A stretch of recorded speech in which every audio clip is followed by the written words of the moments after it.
एक दिन मरियम और हमजा ने अपने कमरे को जंगल बना दिया।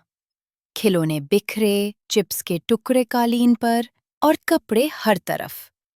मरियम, हमजा, देखो मेरी खिलौनों की मीनार कितनी ऊंची हो गई। और मैं ने चिप्स का रास्ता दरवाजे तक बना दिया। अचानक अम्मी दरवाजे पर आईं और रुक गईं। मरियम, हमजा, ये वही कमरा है ना जहां हम नमाज पढ़ते हैं? हम तो बस खेल रहे थे अम्मी। बेटा, हज़रत मोहम्मद ने फरमाया, सफाई निस्फ ईमान है। अल्लाह ताला पाक जगहों को पसंद फरमाते हैं और पाक दिलों को भी। मरियम ने नजरें झुका ली। हमजा ने झाड़ू उठाया।